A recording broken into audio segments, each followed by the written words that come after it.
in the traditional way as young people using and grow into being an addict. So, Peter, if you know him, he's a warm speaker, he's a model speaker. And if you look up in the dictionary, the definition of the word warm, the definition is not so hot. And if you look up the definition of the word model, the definition is small imitation of the real thing. So here is your not so hot, small imitation of the real thing closing speaker for Cocaine Anonymous, Peter O. Okay, my name's Peter. I'm a drug addict.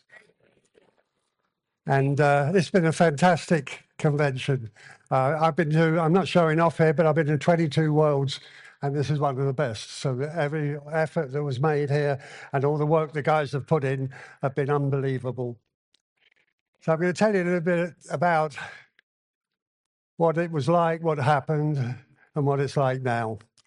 And I'd like to start off with, I'm one of those type of guys, there's a joke about this old man, and he's sitting on a bench, and he's crying his eyes out.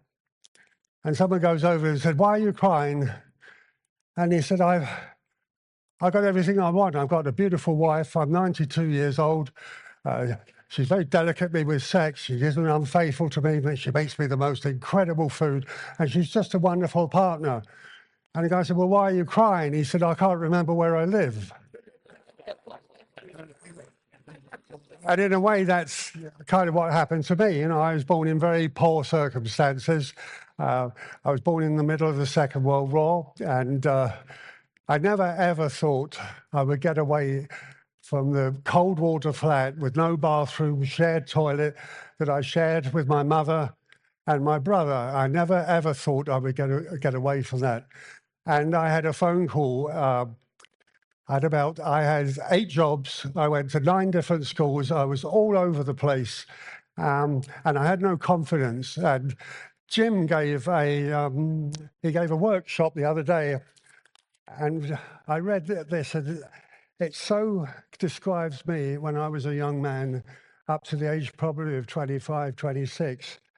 They said, "My deadly fears: fear of intimacy, fear of not being good enough, fear of unfaithfulness, fear of abandonment, fear of change." And that was me as a kid. And I had these men's issues, you know, ego, fear, sex, money. And I had all of those because my father was Jewish and my mother was a Roman Catholic. And it was very difficult to start with. My father was in the war. He was a very brutal kind of man. And the one thing about my mother was she was very frail. She probably weighed 8.5 stone, which is about 120. And she suffered, but boy, she could take a punch because that's what she had to do when my father was around. And so my father come back from the Second World War, and kind of all hell broke loose. And he would move around to different places. He was a crook, he was a bigamist, and a huge bully. And so we moved to 8 different places. And every time I would settle in at a new school and start to feel part of, we move. And so I felt very insecure. I felt very different. You know, you go into the classrooms and one girl's written on my desk, big ears. And I thought, oh shit, you know, I got big ears. So I'm spending my whole life like that. And it was a great challenge for me growing up. I didn't want to talk to anybody. I watched my father beat my mother. I watched my father do all sorts of things. On my 15th birthday, my father was in prison, and but he gave me a present when he got out. And I just felt there's no other family that I know, there's no other family in the schools that I go to that are like this.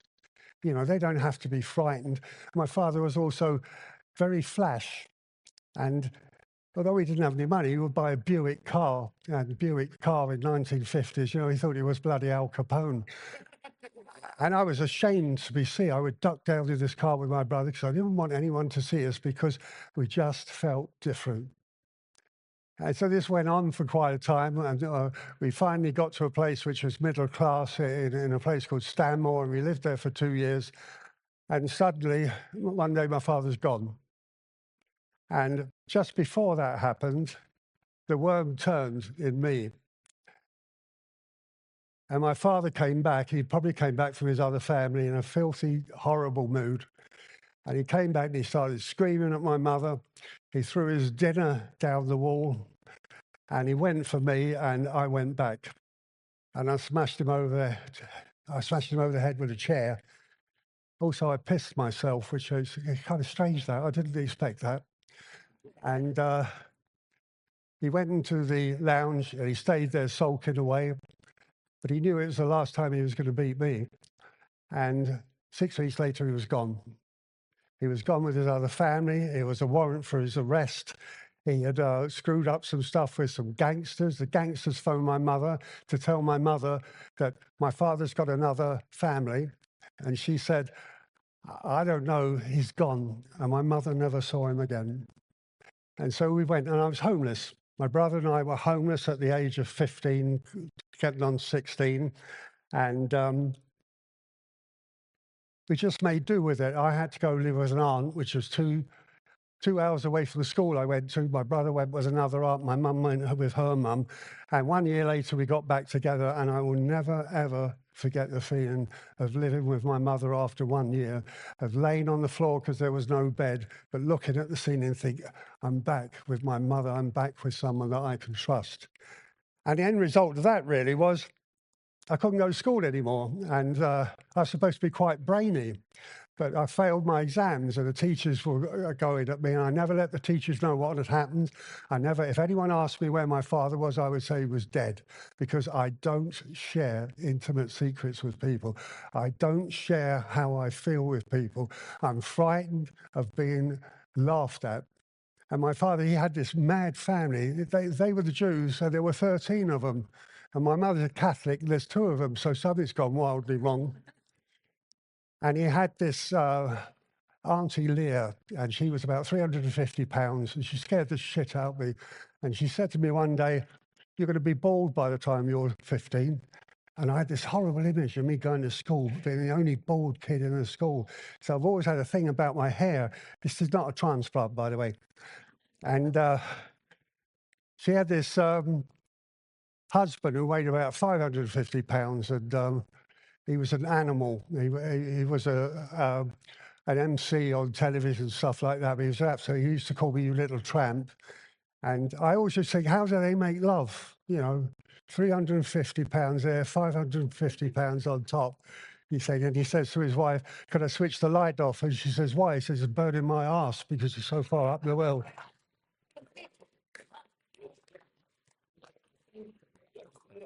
But I've got a family now, and I've got no one, and I go to work. And I go to work in an insurance firm, and I have no confidence in myself. First job I had was washing up for less than £5. Then I went to an insurance company. I earned £6, and I've had no parental guidance or anything. I don't know what to do. I think I'm still at school. So one day I'm singing an Elvis song. It's, I'm all shook up, and the branch manager, he phones through and says, "Elton, this is an insurance office. This is not the London Palladium Circus."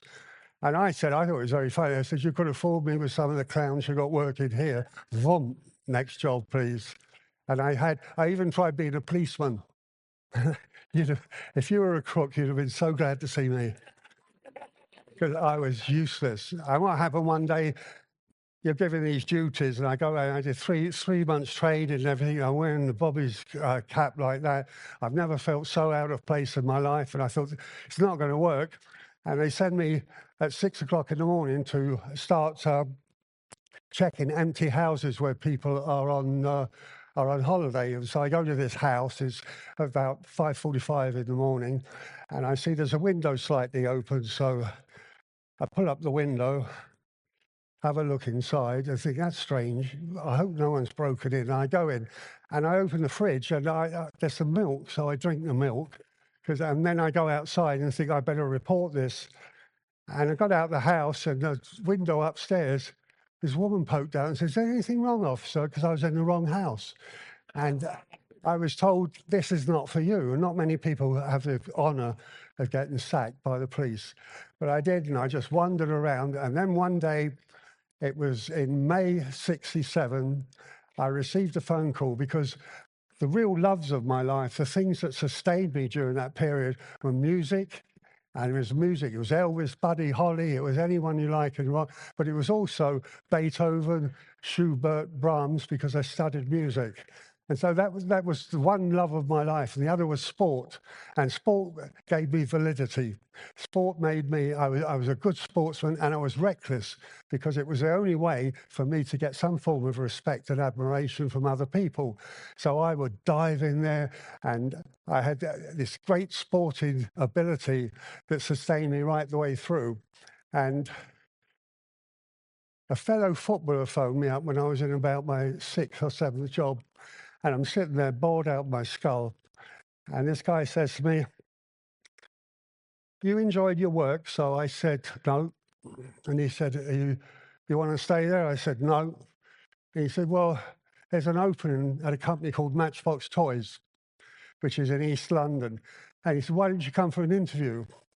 And that phone call changed my entire life. It changed my direction of where I was going. I met my future wife at that company. I did well at that company. And eventually they sent me to Hong Kong.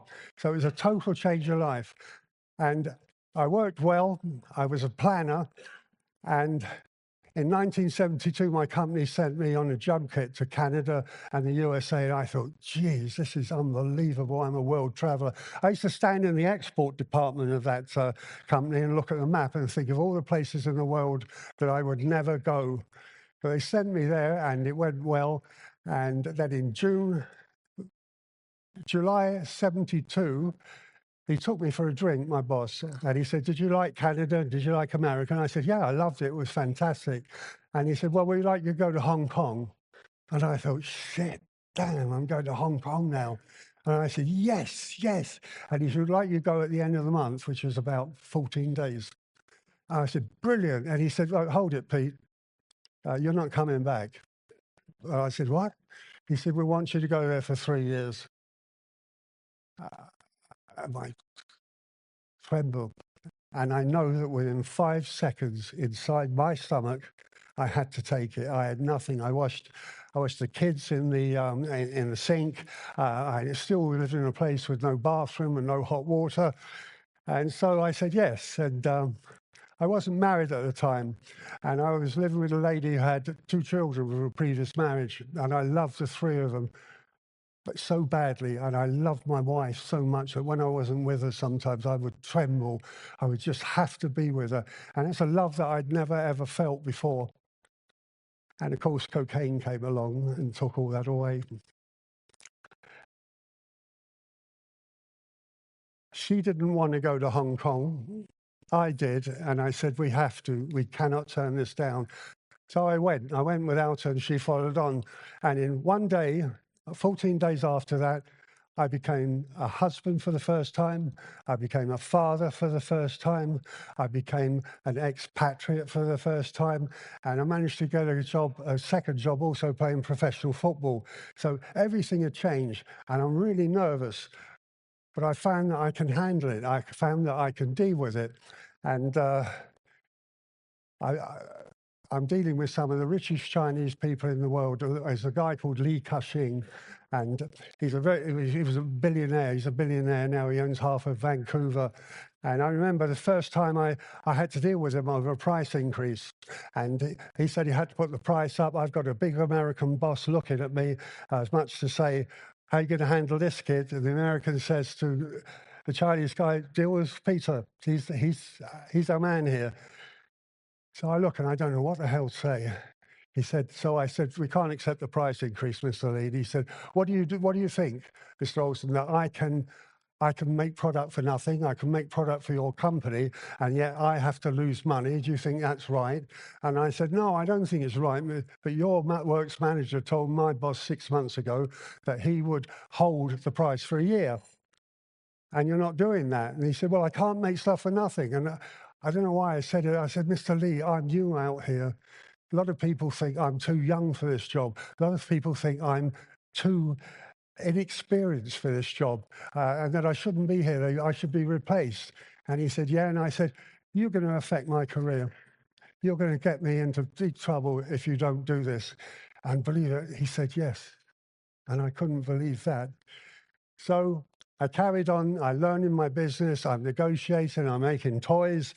And I'm playing cricket for Hong Kong. I'm playing professional football. I've got 2 wages coming in, and life is good. I've got a place with 2 bathrooms. The kids couldn't believe that they had their own baths and stuff like that. And then one day I'm going to play cricket for Hong Kong in the World Cup in the UK. And this is on June the 11th, 1982. So I've been out there for about 10 years now. I've become a divisional director. I've reached heights that I never believed that I would reach. And so I get the plane to England, and I get off at Gatwick, and I pick up a newspaper, and the company I'm working for, Matchbox, has gone broke. I find out on the day I arrive for my holiday, and you think, God, fly back, no wages, American Express bill, $15,000 down to me, no housing allowance, all that for about 18 years for working for a company. But I got another job, okay, and then one day I couldn't take it anymore. So I decided to open my own business. And it took me a long time to get going. My first customer was Vidal Sassoon, believe it or not, and making brushes and combs, and he'd go, you don't look good, we don't look good. And I said, oh, sir, I'll make them for you, darling. So I made them, and then one day a guy comes up about a year later, and he said, I got the license to a boy band. And I think, yeah, I've made ABBA dolls, disaster. 300,000 M at the bottom of the Atlantic Ocean. I've made Michael Jackson. That was total bloody disaster. And I think, what are you going to do? So I said, okay, I'll make them. And he gave me a sculptor, a Robbie Williams and all those people. And he said, see what you can get some molds. I got some molds for the body, the arms and legs. And I thought I'll put £1 per head, £1 per piece onto it. And this was my first real deal as an independent businessman. So he accepted that, and I thought, this is going to be bullshit, this. And he sold 290,000 in 15 months. And I made £290,000. And I just couldn't believe it. And then he came back, and I started to make product. Anyone heard of Polly Pockets, which was a big thing in the UK? I made Polly Pockets. I made Paddington Bear. I made Thomas the Tank, and I'm starting to really grow. So my first year's turnover is about 90,000 US, and I grow to, and I'm not saying this to impress you, this is what it is. It grew to 90 million US a year, and I am the sole shareholder of this company. And so I'm making so much money, and I expect everything. I've gone up in the world, and how it affected me, my ego became bigger, my mouth became bigger, my desire to impress everybody became bigger. And you think, I've got all this money now, and I'm like the guy who's sitting on the bench, he's forgot the way home. I've forgotten everything. There's a strain on my marriage. I started to travel all over the world regularly, and my wife didn't like that. I'm missing my children growing up. And it's just shit.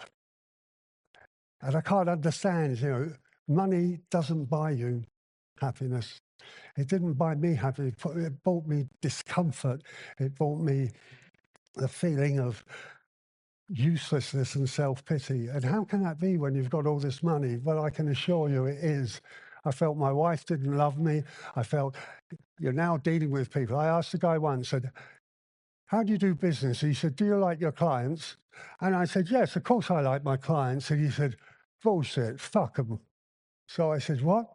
He said, fuck them before they fuck you. And I thought, this is a nice philosophy for business. So any kindness I've got, any honesty I've got, I'm going to screw them before they screw me.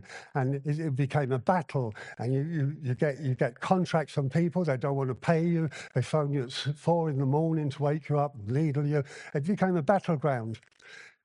And then one day, this Indian guy, he said to me, "Peter, have you tried any cocaine?" And I went, "Yes." And I hadn't. I never touched a drug. I was 52 years old. I had never touched a drug in my life. So he took me up the Hong Kong Cricket Club, and he lay a line of cocaine on the dashboard of a Mercedes Benz. No crap, no Ford, no shitty cars like that, no Oldsmobile, a Mercedes Benz. And he rolled me up $100 bill, and I went like that. And instead of snorting it, I blew it. And it went all over the car. And he said, "What is the matter with you, you bloody fool?" I said, "Accident, accident. Sorry. Give me another shot." So he laid it down again, and I went like that. And I thought I was Austin Reed, Austin Powers, actually, I thought I was. And it came to me, I'm young, I'm well hung, I'm strong, never wrong, I've got a big dong. And I don't know about you guys here, but when you've done cocaine, you look down and it's gone. So I think, okay, I'll have one line and give me a bag. So he gives me a bag, and it lasts me for about 2 weeks. Then I say, "Give me another bag." Starting to progress. Then give me a bag for every day of the week. And within no time, within 3 years, I'm doing 5 grams a day, smoking anything I could get hold of, any drug that you want. And I used to travel to Singapore, and Singapore is no tolerance with drugs. And I've been in Singapore before I started using them. I'm having breakfast at the Shangri-La Hotel, which is a real posh place. I'm having my breakfast, I'm cracking my egg, and the guy on the television says, "So-and-so was executed this morning for drug trafficking." You could get executed for 15 grams or more is supposed to be trafficking. So I'm now going in Singapore. If I'm there for 5 days, I'm going in with 25 grams. The thought of not having the cocaine was unimaginable. And I'm going to Thailand. Same thing, they'll take you out, take you to Indonesia. You end up in a place called Bali. You're found with drugs, they take you to an island and shoot you. And in those days, it was a mandatory death sentence in Singapore. And there was a young Chinese girl from Hong Kong, and she had an 18-month-old baby, and she was about 21 years old. And she got caught taking the drugs. You don't get hit with coming in with the drugs, you get hit both coming out with the drugs as well. And that's just as serious a crime. And so she's caught, she's got this baby, and she's going to hang on the 21st of December. And the British government said, because it had a say in Hong Kong then, "How can you do that? How can you execute a girl that was so stupid? All she was getting was 500 US out of this. How can you do that?" And so Singapore showed mercy. And they hung her on the 2nd of July, 2nd of January. They let her spend Christmas. And there's an instance of another girl who was going to get married, and she wore a wedding dress when she was hung. She was caught, and they allowed her to use her wedding. It was just the most horrendous situation. And these things were just mandatory. It's not like the UK, and it's not like Europe. There are harsh penalties. I think in February was the last hanging in Singapore, where the guy had 30 grams of marijuana, because marijuana is 30 grams, hard drugs like cocaine and heroin is 15 grams. So they're still hanging them, and the Singapore hangman has got, he's hung over 1,000 people.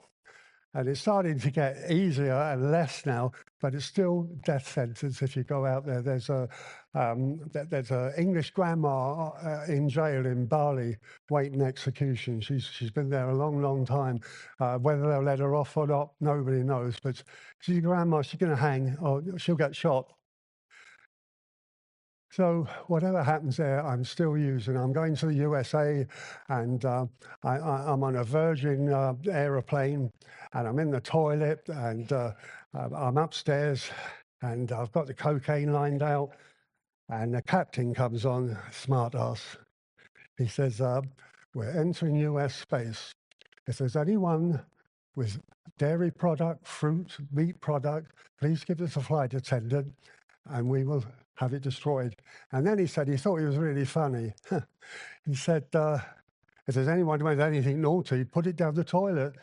And I thought, fuck, there's a camera in here. I got a tray there where they change the baby thing. It's loaded with cocaine. I got the nose that is loaded with cocaine. And I look at the cocaine and said, what? The cocaine says, I'm not going down no fucking toilet. And I said, no, you're not. And I stick it up my bum. That's crack, isn't it, really?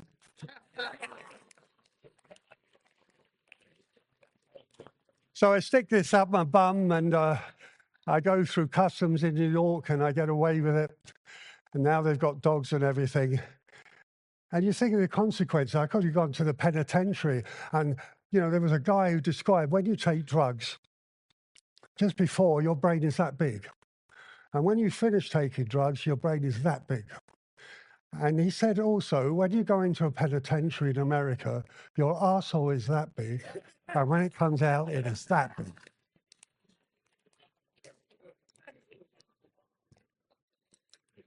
This went on for 6 years. I was stoned at my daughter's wedding, stoned out of my mind, and I thought I got away with it. My business is going to shit. My wife's wondering what the hell is going on. Nobody really knows what's happening with me. And then one day, on the 19th of January 2001, my wife, because when my daughter got married, she got married in August 2002. Little did I know that within 7 months, I would have lost my family. I would have lost the woman that I love so desperately, gone permanently, finito. And so I'm on my own. And I still can't stop. And then one day my daughter comes round to my house, because I got a house now, not a cold water flat. I got a house, you know. I got 6 bedrooms, baby, you know, and I'm alone. I'm totally alone. Got a swimming pool, 3 cars, 4 bathrooms, and no one is living in the house, only me. And I remember I woke up and I heard kind of a voice, and a voice said, "Is that you, Peter?" And I looked up and it said, I've been waiting for you. I've been waiting for you, Peter. You've got 2 choices. Either do something about this and ask for help, or die. And it's that moment I knew I got to ask for help here. I cannot do this. I know nothing about you guys. I know nothing about Alcoholics Anonymous. I have nothing about what you have to do to actually become sober and recover. I don't know that. And so I said to I went out for lunch with a few people, and my son was there. And I said to my son, I can't go on like this. This was in Kowloon in Hong Kong. I said, I can't go on like this. And he said, what do you want me to do, Dad? And I said, do you think you could get hold of someone? I don't want to go to the Priory. I don't want to go to Betty Ford. And I had this vision of toffs, you know, drinking Evian water out of wine glasses and stuff there. I don't want any of that shit. Just see what you can do. This miracle happened. He phoned the Cocaine Anonymous hotline in the UK, which is only there because the USA started off our worldwide fellowship. And he got hold of a guy there who got hold of another guy. And I got a phone call 2 days later. I got this phone call, and I'm in my office and I'm stoned out of my mind. And this guy, I picked the thing up and go, what? Yeah, what? And he said, is that Peter? So I said, yeah. And he said, how are you, Peter? And I knew it was something special. And I said, he said, my name's Steve. And I said, Steve, I'm fucked up beyond my imagination. And he said, I know a solution. I've been there. I want to help you. And I think, why? He's phoned me from the UK, very expensive in those days, didn't reverse the charges or anything. And he just talks to me about, and he said, I want you to come to England. I want you to go to rehab. And I want to help you. And I argue with the time I'm going to go to rehab. And in the end, I say, okay, I'm going to go to rehab.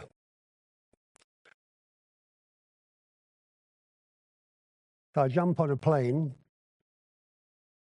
I go to rehab, I got 5 grams left in my pocket. I thought no one's going to notice. So I stop at a lay-by on the way to Bournemouth in southern England, and I have the 5 lines. And I'm totally fucked, and I end up at this rehab, and it's a down and dirty rehab. I find out that I'm the only private client there. Every other client has come from jails, probation, from the NHS, just me. And I look, I park the car, and I fall out of the car because I'm stoned. And I look and I see these people, and I go, Jesus Christ. You know, there's one guy's in a tutu. He's got a 9 o'clock shadow. He's in a tutu. His name's Lily.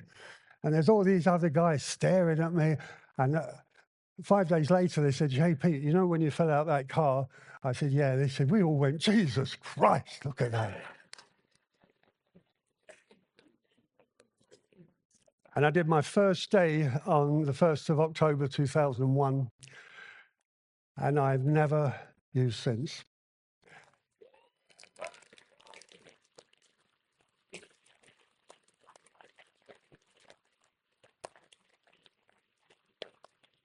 And there's a story some American told. There's a story, there's a big hole in the ground.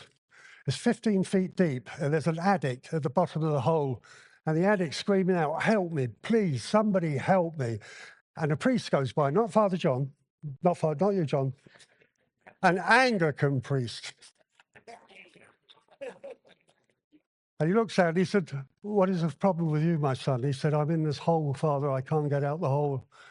And he said, well, there's no point in me jumping the hole with you because we'll both be stuck then, but I will say a prayer to you tonight. And then a shrink goes by, the shrink looks down and he says, help me, please help me get out the hole. And he says, I can't get in the hole with you. Here's my card. Come and see me. I'll give you some pills. I went to a shrink, gave me pills. I loved it. Red pills, blue pills, green pills, pills that look like M&M. I loved it. Now I've got a problem. I've gone to a shrink and he's made me a double addict, a prescription drugs and non-prescription drugs.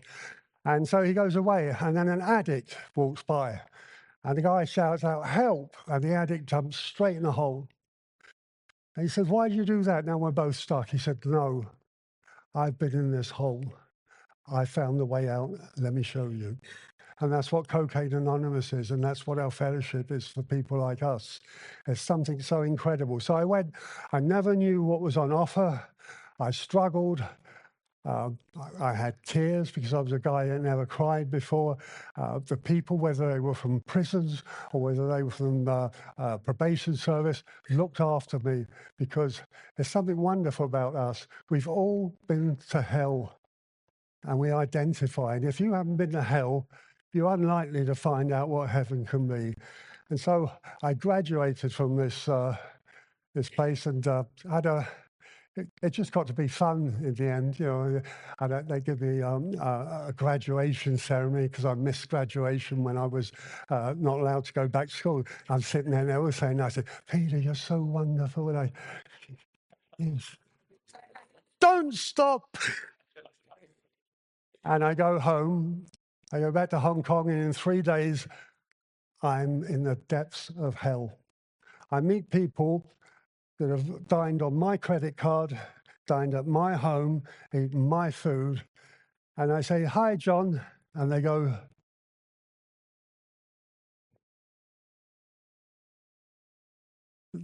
they don't want to know. I meet someone down by a ferry, getting on the ferry. And I say, hi, Bobby, how are you?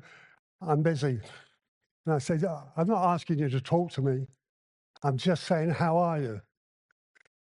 And everything is black. So I go, I think I've got to go to something. There's no Cocaine Anonymous here. So on the 1st of January 2002, I went to AA. And if Steve was the first angel in my life who got me to look at recovery, I bump into a guy who's the most grumpy, obnoxious bastard you could ever meet. And I take one look at this place and see all these people there on New Year's Day, and I say bullshit to this.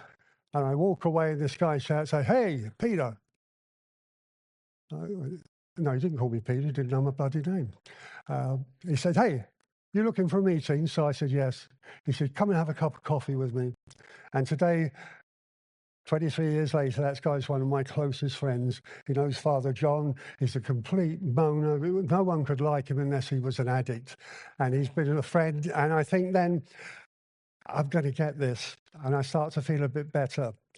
And so I think, I know what, I'm going to find out where there's a convention, a world convention for Cocaine Anonymous, and I'm going to go there. And I don't care where it is, I'm going there. And I look up, and Steve tells me there's a world convention in, what was it? It was Portland, Oregon. So I go there, and I've not got much than 8-9 months. And I go there, and I arrive at the airport, and I'm so fragile as a person. I am so frightened as a person. It takes me half an hour to pluck up the courage to take a taxi from the airport to the Hilton Hotel. And I'm just terrified. I don't know anybody there. And I'm walking through, and I get one of these. And I'm walking through the Hilton lobby, and there's two of the brothers down at the other end. And I thought, oh, shit. So I walk down, and I'm going for a walk. And I walk up, and the two brothers, one of them looks at me and says, "You from Hong Kong?" So I said, "Yeah." He said, "You got crack cocaine in Hong Kong?" I said, "Yeah." He said, "You got anything else in Hong Kong?" I said, "Yeah." And he went, "Motherfucker. Hey, Charlie, come and see this motherfucker from Hong Kong." And he became a great friend of mine. He's died now. His name was Khartoum. He was the most wonderful person. He took me into Watts, got me to speak at the Martin Luther King Center in Watts in the States, and we just became these great friends. And I just found that doing things, somebody said to me, "I'll give you your money back. I'll give you your family back. I'll give you your business back because you know what cocaine can do to you. You've learned your lesson." It's like Nancy Reagan saying, "Just say no. Just say no. If I just say no, I fucking just say no." I'm powerless. So I think, okay, and I'm at this convention, and I'm loving every minute of it. And I think there's maybe a couple of guys here that were there, because when they saw me, my application, they thought that it was going to be a Chinese guy. So I was told, everyone goes, "Where's the Chinaman? Where's the Chinaman?" "I'm a Chinaman." "Wow, you don't look like a Chinaman." And I go there, and then this woman comes up to me, and she says, "Peter." I said, "Yeah." She said, "Peter, here's some paper, 20 pounds of paper." And I got one suitcase to go back to Hong Kong with. And I said, "What's that?" She said, "Starter kit, start a meeting in Hong Kong." And I thought, whoa, she's serious? And she won't let me go. So I put the bags in, go back to Hong Kong. And on the 22nd of September, 2002, the Far East, Hong Kong, China, and everywhere else had their first Cocaine Anonymous.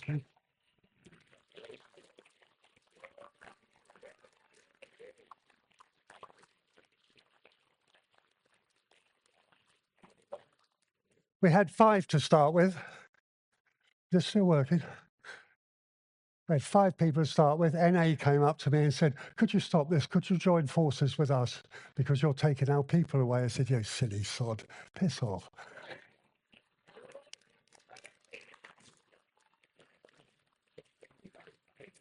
Fucking smack burgers. And I say, "No." And pretty soon it becomes one person, me.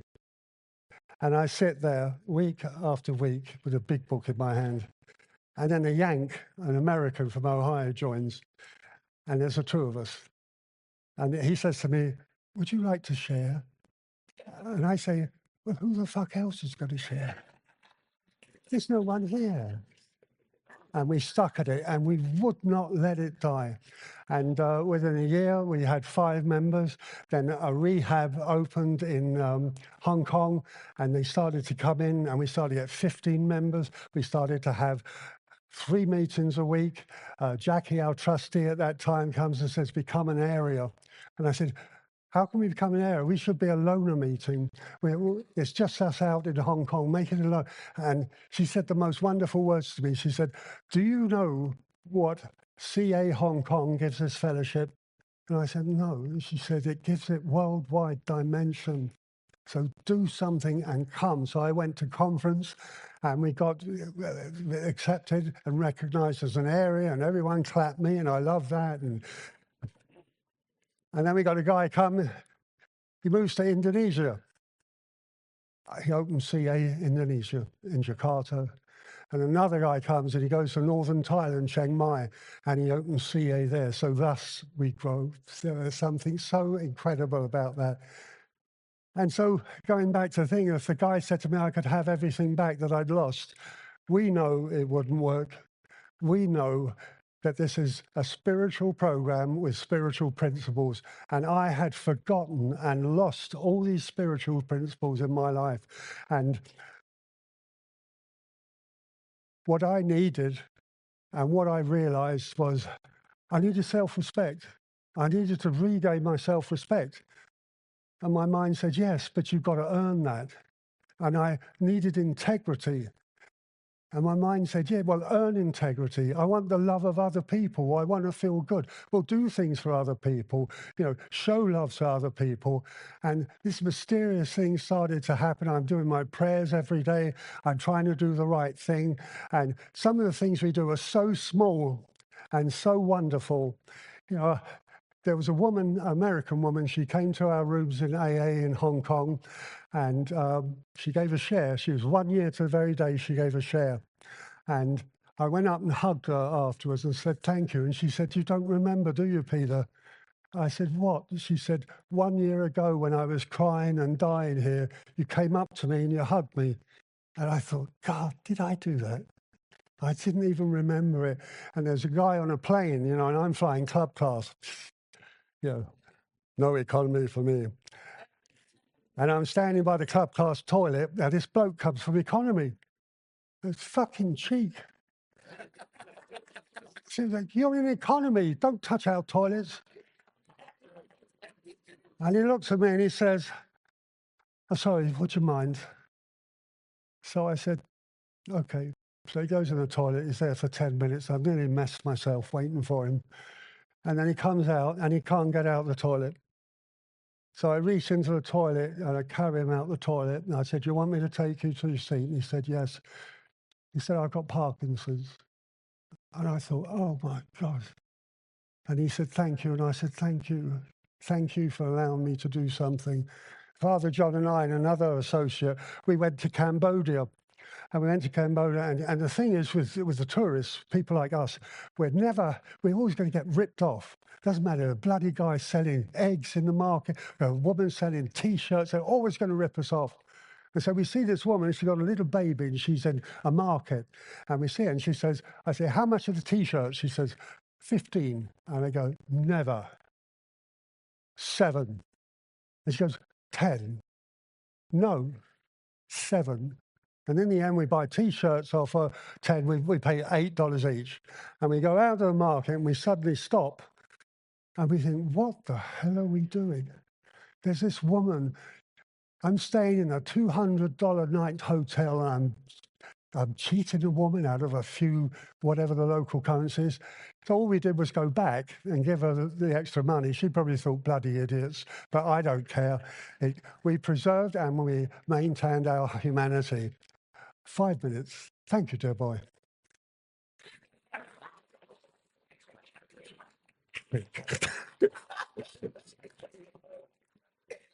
I don't like being told to shut up.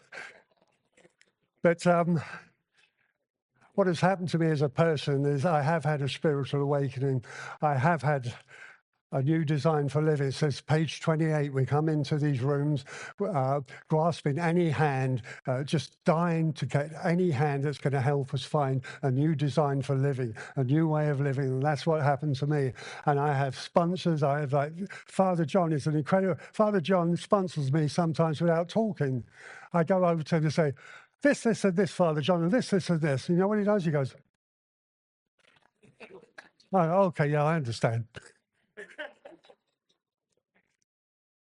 But my life has been enriched by Cocaine Anonymous. My life has been enriched by the fact that I'm a drug addict. We do step 4s, we do step 5s. We make amends. I don't know many normies that do that. I think we are the most incredible, brave people in the world and honest people in the world. When we can do our step 4, go through all that shit. And when I did my first step 4, it was agonizing. And when I did my step 5, it was liberating. And you get to that stage where you say, why me? Am I the only one? And then you meet somebody and you say, what, you too? You felt like that too? You did that too? I'm not the only one here. That's the way to make a friend. That's the way to make fellowship. That's the way to live a life beyond your wildest dreams. And I'm very proud to be here today and to talk to you. And my 5 minutes is up.